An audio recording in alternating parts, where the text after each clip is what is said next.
चलिए बेटा, एक लॉज ऑफ मोशन में ही एक अगला क्वेश्चन करते हैं। अगला एक अगर हम क्वेश्चन कर लें, आप देखिएगा ये एक इंक्लाइन प्लेन है, स्मूथ है बेटा, स्मूथ इंक्लाइन प्लेन, मूवेबल है बेटा। ये फ्रिक्शनलेस सरफेस पे रखा हुआ है और ये भी मूवेबल है, यानी अपनी जगह पे मूव कर सकता है।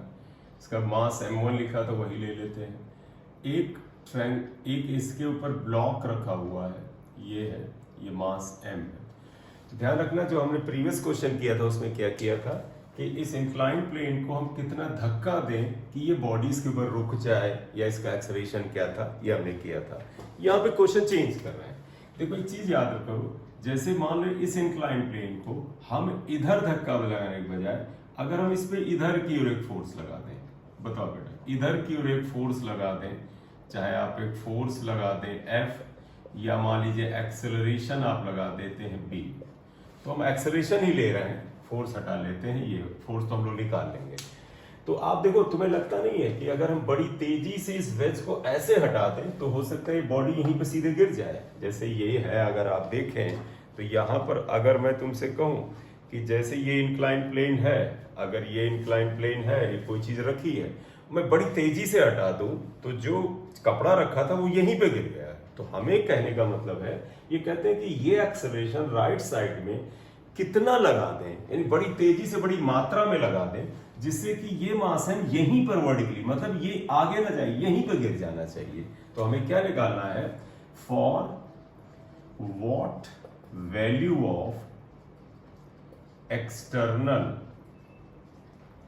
एक्सेलरेशन B, एक्सेलरेशन की B की किस वैल्यू के लिए, वैल्यू B मास M फॉल्स फ्रीली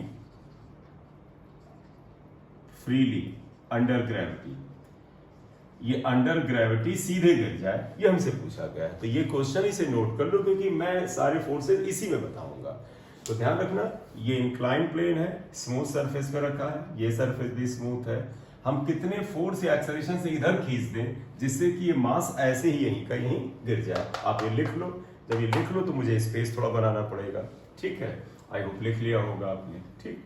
तो अब आप देखिएगा, ये मूवेबल था, इसका मास m1 है, इसकी वैल्यू। तुम ऐसा करो, बताओ बेटा, जब किसी नीचे वाली बॉडी पे, जैसे बस पर जिधर फोर्स लगता है, दूसरी बॉडी उसके अपोजिट जाती है।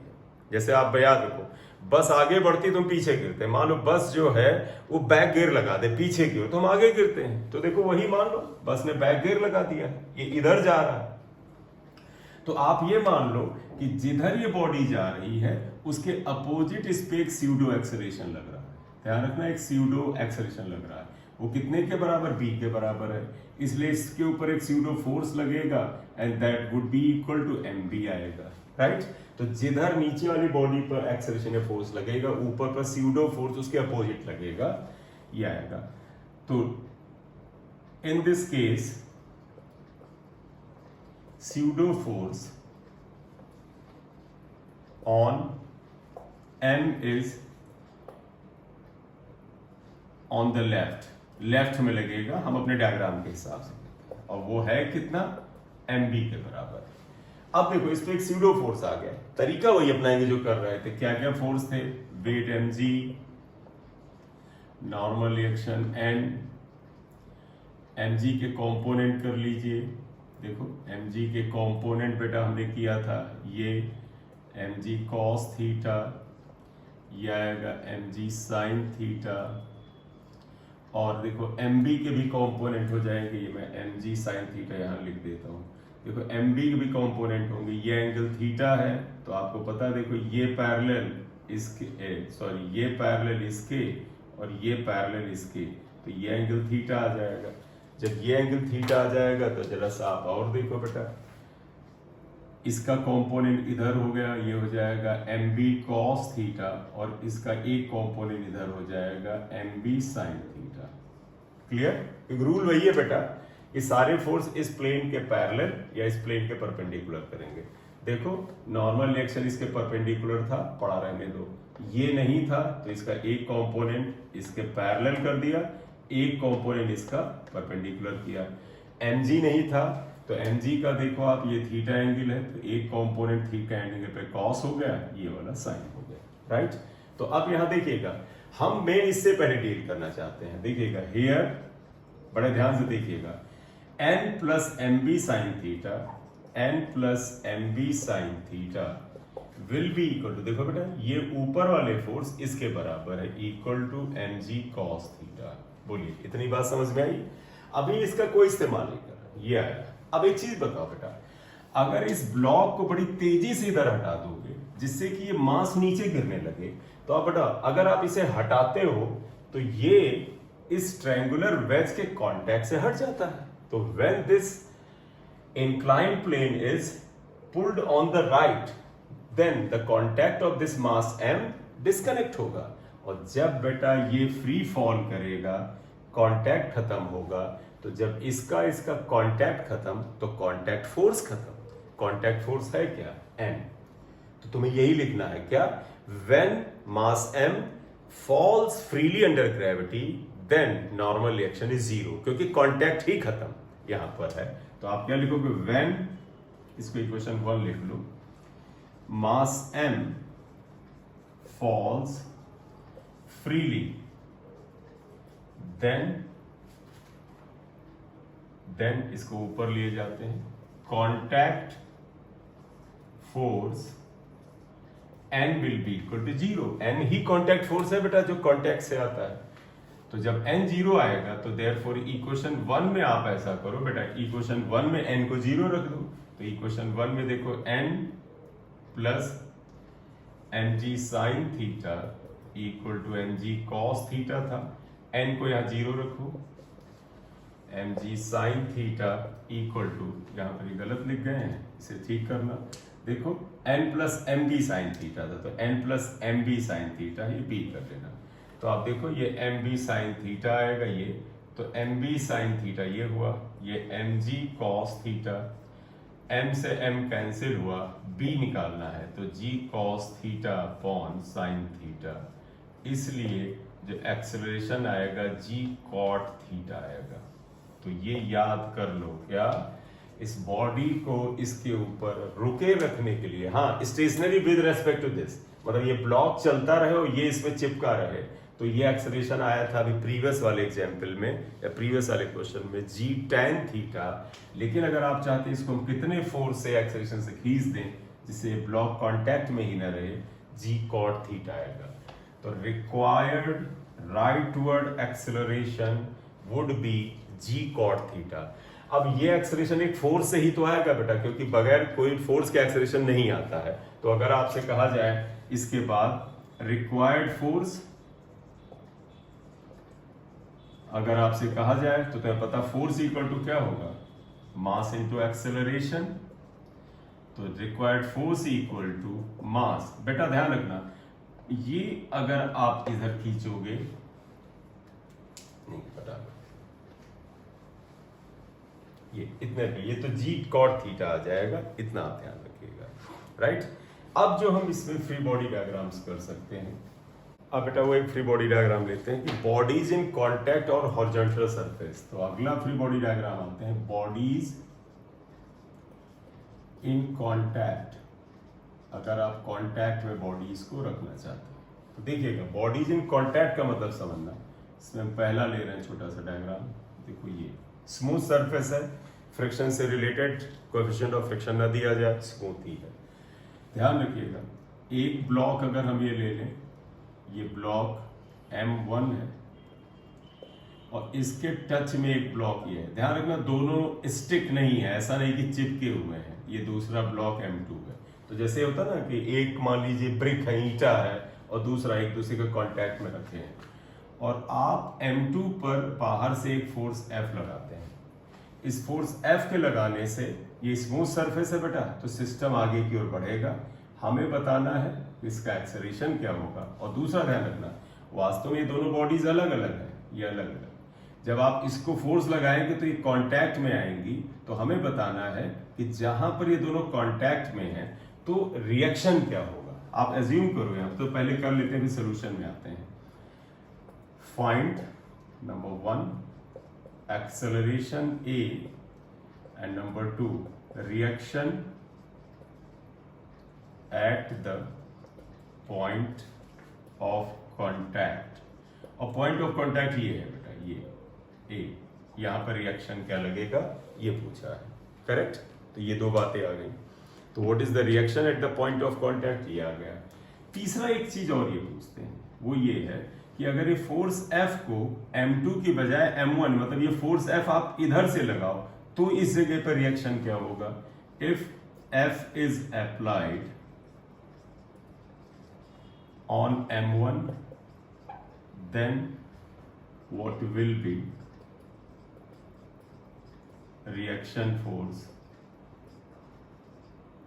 at the point of contact, तब रिएक्शन फोर्स क्या होगा। तो ये तीन बातें पूछी। तो पहले तो इन्होंने बोल लिया है कि कॉमन एक्सेलरेशन क्या है, तो वो तो बड़ा आसान है बेटा। देखो नेट फोर्स से भी ये लग रहा है, टोटल मास ये है, तो एक्सेलरेशन तो निकल आएगा। तो सोल्यूशन में अगर आप आते हैं तो पहला तो हो जाएगा बड़ा सिंपल सा, A equal to net force upon total mass. तो नेट फोर्स बेटा सिर्फ ये है, और तो कोई फोर्स एक्सटर्नल दिख नहीं रहा है, अपॉन टोटल मास M1 प्लस M2 आएगा। तो पहला तो आंसर ये हो गया, ये सिंपल सा आंसर आ गया, तो ये तो हो गया, राइट।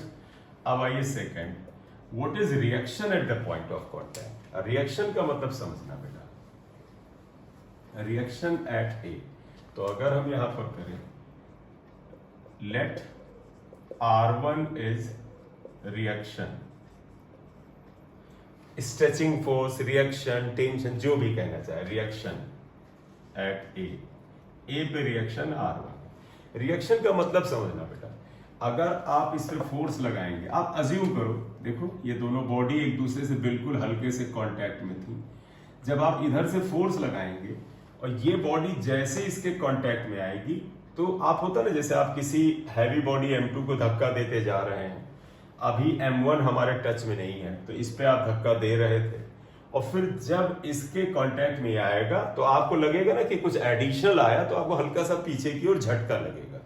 तो ध्यान रखना, इस जगह पॉइंट ऑफ कांटेक्ट के ऊपर रिएक्शन फोर्स का बड़ा सिंपल सा मीनिंग है, जिस बॉडी पर एक्सटर्नल फोर्स लगता है रिएक्शन उसमें खिलाफ लगता है, उल्टा। क्यों?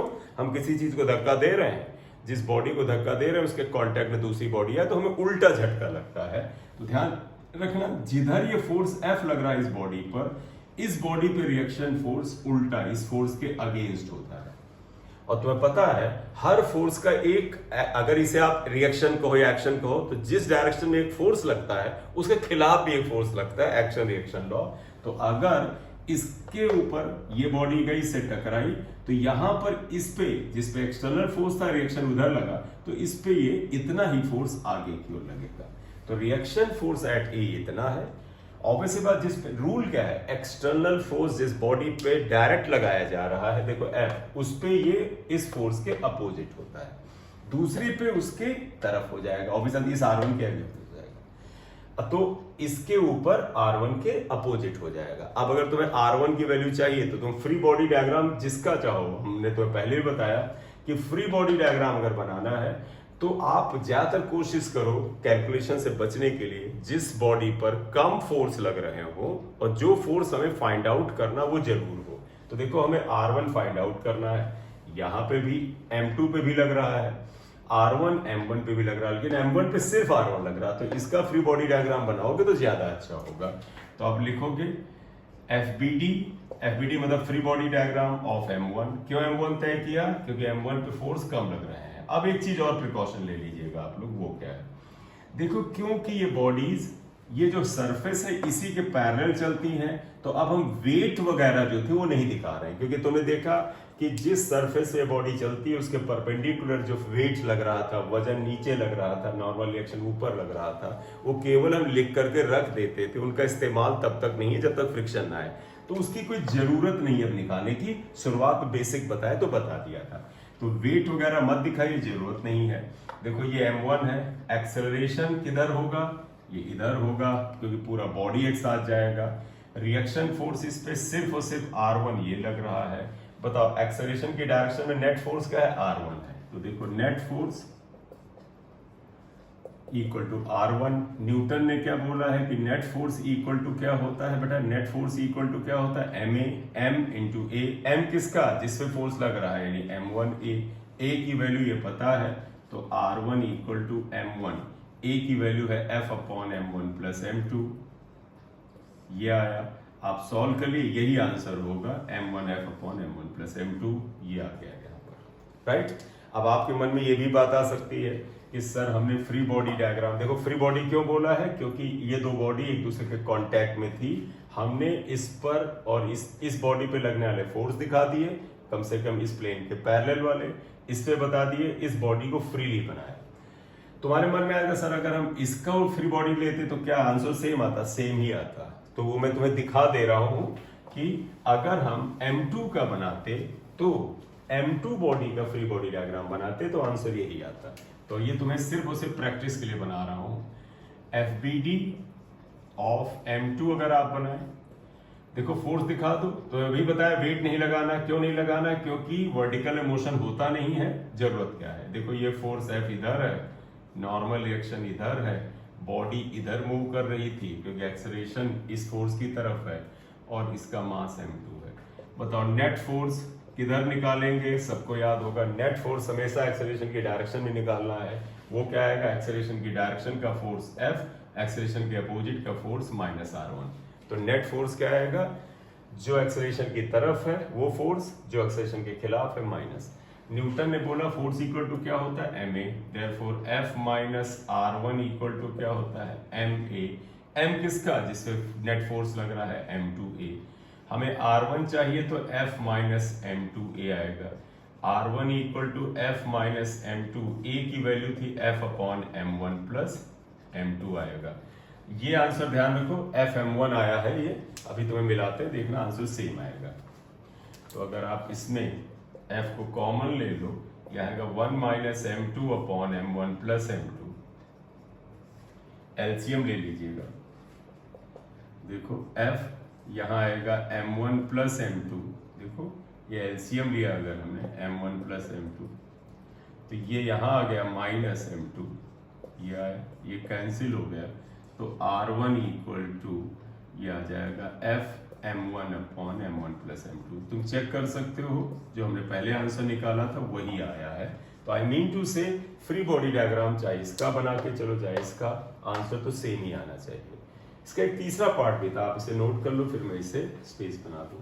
तीसरा पार्ट में इन्होंने ये कहा था कि अगर ये फोर्स इस साइड से लगाएं तो क्या यहाँ पर रिएक्शन क्या होगा। बताएं बेटा, रिएक्शन सेम नहीं होगा, बदल जाएगा।